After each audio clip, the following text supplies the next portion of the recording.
Do I even need to explain what we're talking about today? It's the Lego movies. We all love the first one. The second is both a great kids film and a peak Batman movie, and I bet you didn't even remember the other two existed. So without further ado, let's begin.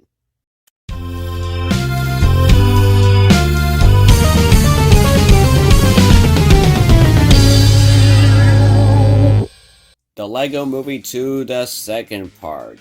Oh boy. Before this movie was released, I remember I was still damaged from the inside and out after the embarrassing train wrecks and massive disappointments that were Incredibles 2 and Ralph Breaks the Internet. So you've gotta imagine how I felt when this atrocity first released. In other words, it was strike 3 when it came to long anticipated animated sequels. With all that said, I just don't get what this movie tried to accomplish. It's an overly self-aware yet unself-aware sequel where every cliche imaginable happens. It's another space adventure. The characters go to this new colorful fantasy land. There's frickin' time travel. It's to the point where the self-awareness is not even clever anymore. It's just the characters pointing out old movie cliches and that's it. That's supposed to be the joke. This doesn't even feel like a proper sequel. It feels more like a non-canon direct-to-TV movie. Emmett just isn't himself anymore. Remember how in the first movie his whole shtick was that he was the everyman? Everything that happened in the movie got a realistic reaction out of him. He got scared whenever he got chased, he got excited over meeting superheroes, he got serious whenever he had to. It was, a character. Here, he's modern SpongeBob. Just a happy-go-lucky idiot who tries his best to stay positive all the time. Hey, wasn't Unikitty's arc that sometimes she had to express her negativity in some way?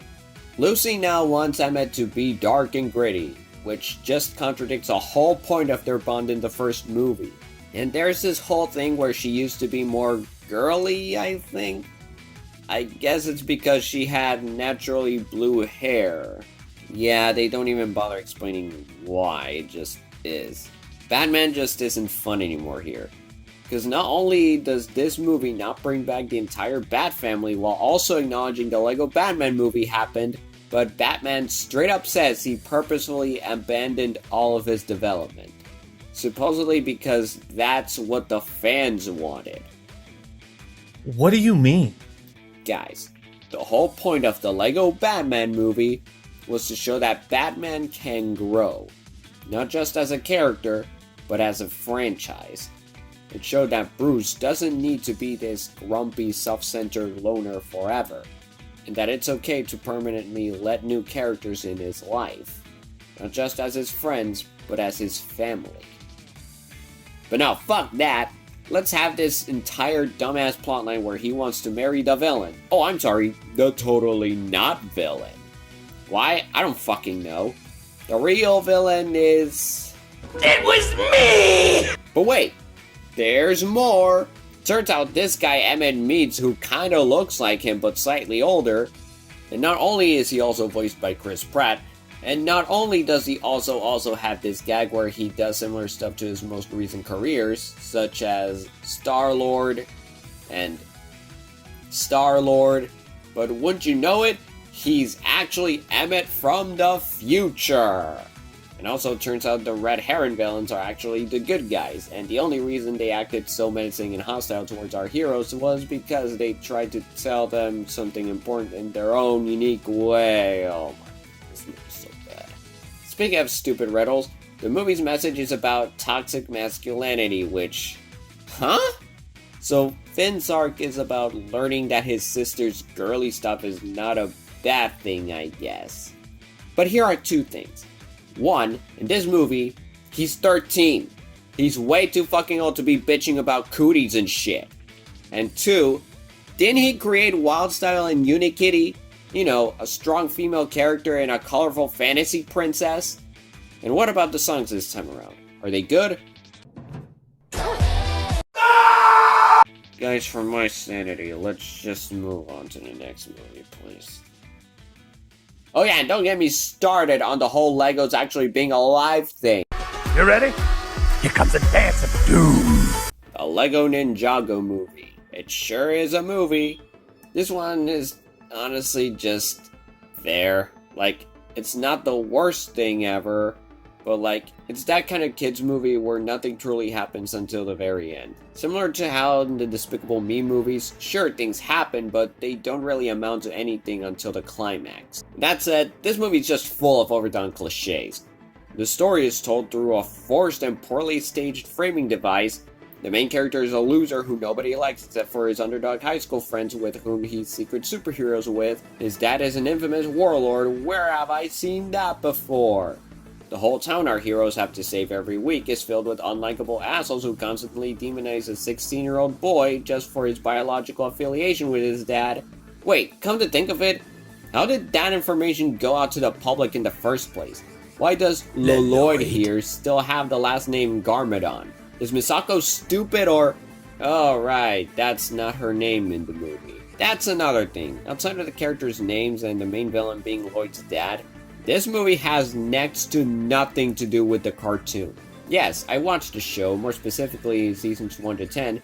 I'm pretty sure the rest you can just skip. I mean, it's not a masterpiece by any means, but come on, watching Lego minifigures do colorful ninjutsu was awesome, damn it! Anyway, like I said, outside of those two things, it's clear the writers just did not care. So first off, the ninjas, except for maybe Lloyd, just aren't themselves in the movie. I've seen people say Jay was too annoying and they were glad he didn't show up in the new Fortnite season, I think. But my god, I'd take the pessimistic, loudmouth wise guy from the show over this annoying little pussy here. His entire character is that he's a scaredy cat and that's it. Hey, remember Cole, the original leader of the team, was the one to take things seriously the most, and had this whole dilemma about his dad focusing too much on his music career? Well, ironically enough, in this movie, his only character trait is that he likes music and that's it. Remember how Zane had this whole thing where he discovers he's actually a robot, which explained his more questionable personality traits? Well, in this movie, the part about him being a robot is taken to the absolute extreme. He's a robot, beep boop, and that's all you'll get out of him. Remember Nia, the female lead who started off as the team's mechanic but then discovered she's the water ninja thus actually joining the team? And how she was cocky, sarcastic, but also understanding and supportive, you know, had a personality? Well here, she's just girl. Okay, she owns a motorcycle, which I guess makes you pretty cute. Oh, but all of that pales in comparison to what they do, or most accurately, what they don't do with Kai.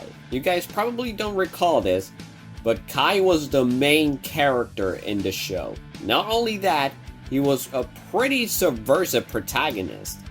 Like, think about it. They could have done every cliche in the book. Damsel in distress / love interest, the leader of the team, the chosen one. Those tropes are here, but Kai isn't the one who served those purposes. In the beginning of the show, he had a rescue mission, but rather than some bland love interest, it was his own sister he had to save. And in Nia's case, in terms of romance, she ended up with Jay because, well, she thought he was charmingly funny, so why not?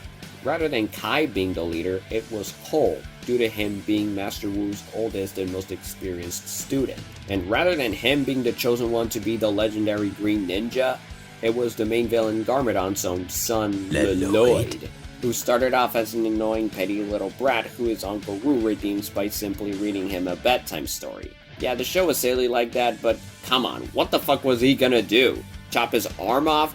Or send him to Lego Hell, but if some unfunny dipshit lets him free and encourages him to keep wreaking havoc, petrify him? Hey, according to My Little Pony, that's apparently the most logical way to deal with a spoiled child. So maybe, I don't know. Because of his personality and will to never give up, we still follow him through his journey as one of the most important heroes in all of Ninjago. But in this movie, he's a fucking nobody. The only thing he has going for is that he has a cool fire mech, but that's not really an accomplishment considering everyone else has a cool mech too. He and Nia hardly even interact in this movie despite the fact they are siblings.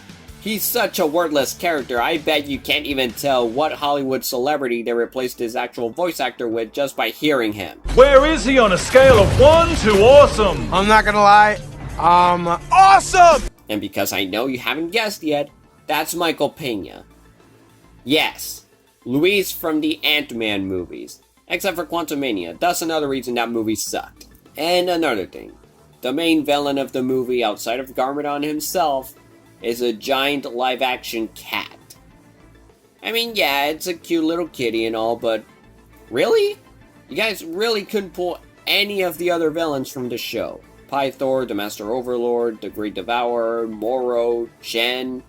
None of those guys? So yeah, it kinda has that faux adaptation syndrome where it's both a cliche forgettable blockbuster and a barely recognizable IP adaptation. But to be fair, the movie did have good aspects. Like, obviously the animation. As expected, Warner Animation just does a phenomenal job bringing Legos to life. But even then, there are a lot of instances where they cheaply reuse footage, which is just borderline lazy. The credit song is catchy as all shit. It feels so right, I'm where I belong, 'cause I found my place. Lord Garmadon is an absolute riot. He's just this four-armed asswipe who throughout the movie just can't register the fact that he is a terrible person, a piece of shit of a brother, an abusive boss, and a horrible family man, let alone father. Even with that in mind, I do like his resolution. It was decently set up, it didn't feel forced, and it was pretty clever to have Lloyd projecting his own insecurities and struggles onto both his dad and the giant cat to better relate with them. Plus, the lava tears thing is pretty damn cool, not gonna lie. And finally, Jackie Chan is a joy to watch as usual, and as much as I hate celebrities replacing voice actors, he's actually a pretty great fit for Master Wu. We love that dude indeed. With that said, let's move on to the actual good stuff. Ooh, child, things will get brighter. Listen to these words. That's right, the runner-up for this list is the very first movie.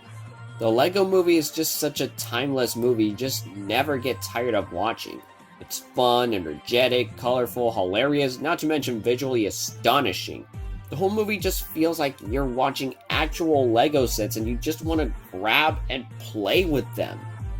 Even outside the obvious Lego elephant in the room, the story is just so cleverly written. It's hard to even look for any movie-breaking plot holes, except for one scene, but we'll get to that. You have Emmett, who's basically the everyman who learns to stand up and save the world. There's Wildstyle, aka Lucy, who has this compelling arc that just because she isn't a prophesized hero, it doesn't mean she matters any less than anyone else.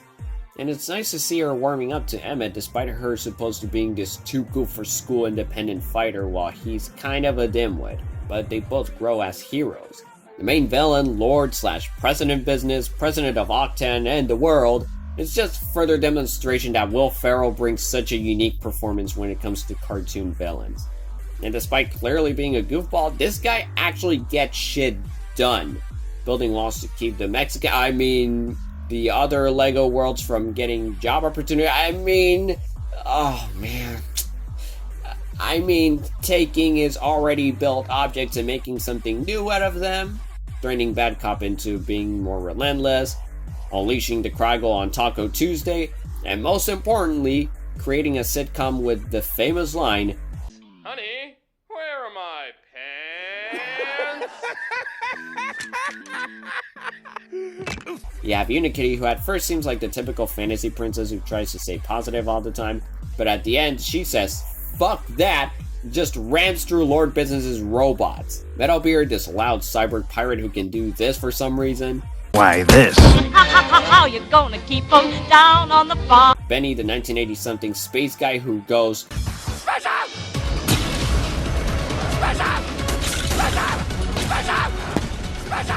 Vitruvius was pretty much Morgan Freeman, but 10 times funnier, and doesn't overexpose everything to the viewer.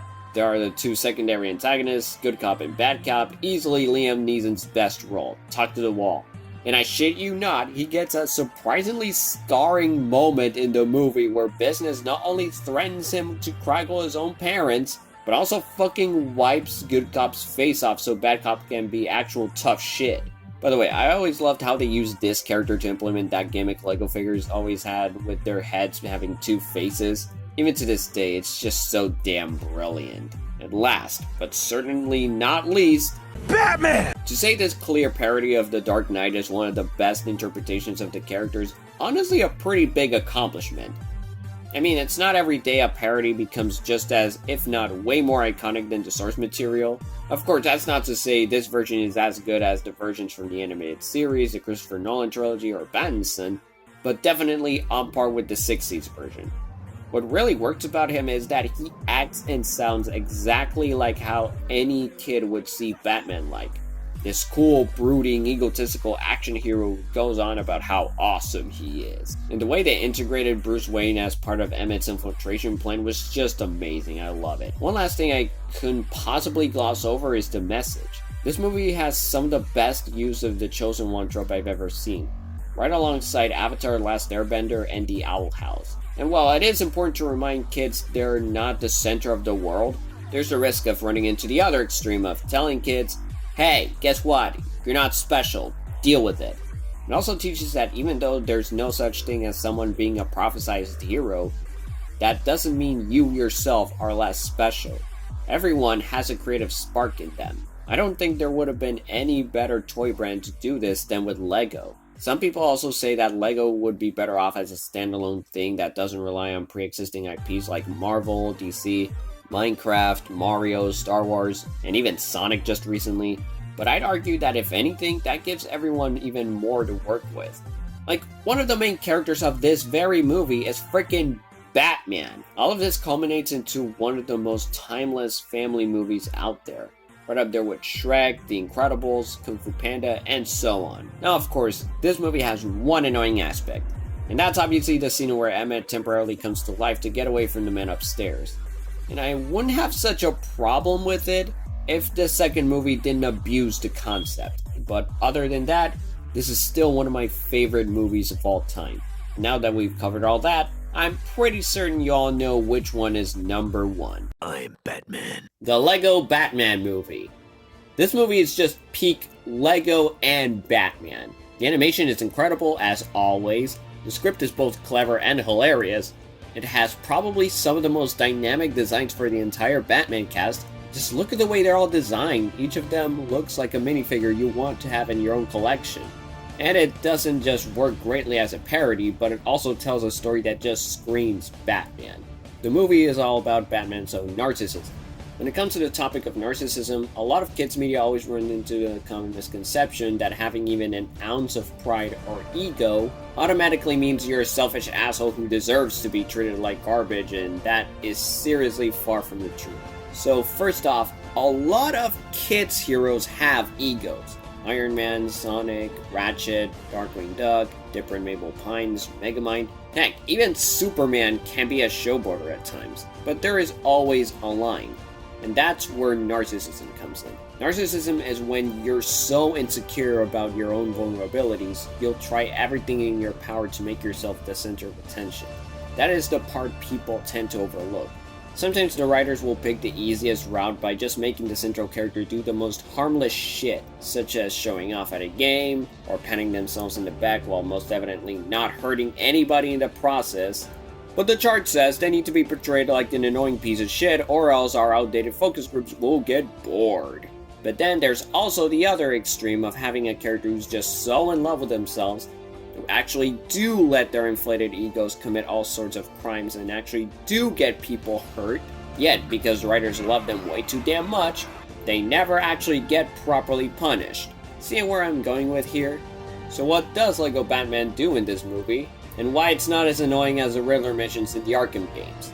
Well, he takes credit for a Michael Jackson quote, he brags about having 9 abs, and he writes songs about how he can beat up hundreds of his enemies. And about that, Batman doesn't lie about his skills and accomplishments. He actually proves that he can defeat every single one of his enemies, because, shit, he has been dealing with them for more than 70 years now. So it kinda makes sense that he views himself as this one-man army. But of course, the only villain he can't truly defeat, despite being far from his strongest physically speaking, is the Joker. And wow, somehow they also managed to give us one of the best versions of the Clown Prince of Crime.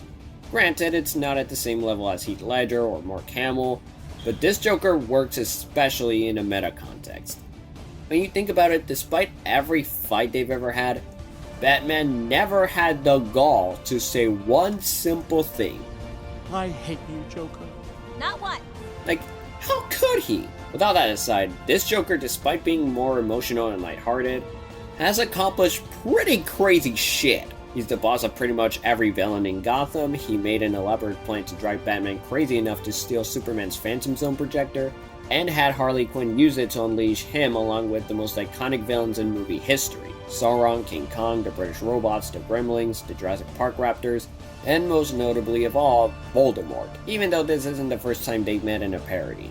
And this story isn't about Batman and Joker only. There's also Robin, Alfred, and Barbara Gordon, who all work as impact characters for Batman's arc in this movie.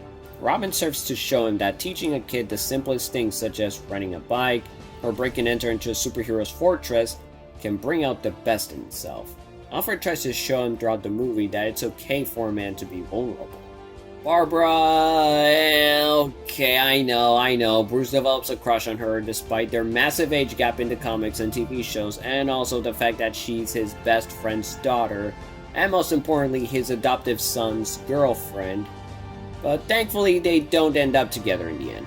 Bruce himself calls her a platonic friend, Barbara straight up rejects the idea, and they don't even consider it ever again. So in other words, sorry Bruce Tim, maybe next time. Not. As I was saying, Barbara shows Bruce that there's nothing wrong with asking for someone else's assistance. That if anything, teamwork can make him even stronger than he already is. As much as I hated when stories make Barbara way older than Dick, she was honestly the best character they could have done this with. If it was her dad, Jim, it wouldn't have made sense considering he's always the first one to defend Batman whenever other police officers claim he does more harm than good. And I'm just gonna say it, as much as I like the idea of Oracle, I think I prefer Babs growing old enough to follow her dad's footsteps as a police commissioner, rather than just being a young Batgirl for a while just for Joker to leave her in a wheelchair later. It's not bad, if anything it shows how much of a menace Joker is, but I mean, look at how happy she is! And I also find it more believable that this highly trained police officer is experienced enough to be another crime-fighting bat instead of just doing gymnastics and that's it. Also, the soundtrack is just absolutely epic.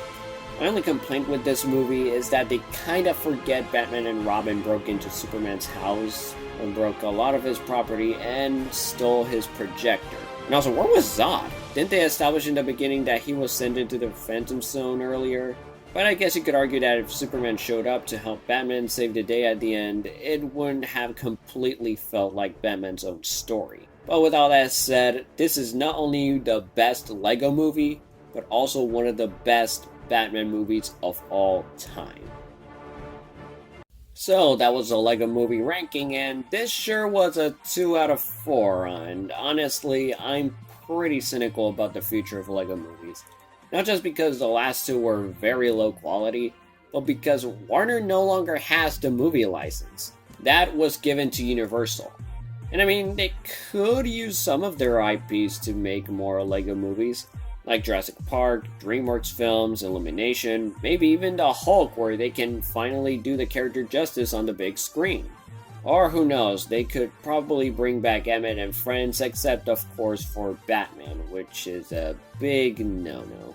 But that said, I've got nothing else to add. The first LEGO movie is amazing, LEGO Batman is excellent, Ninjago is forgettable, and the second part is just the worst. I hope you guys liked this video. You know the drill, stay faithful and hopeful. Or should I say, stay awesome? Awesome!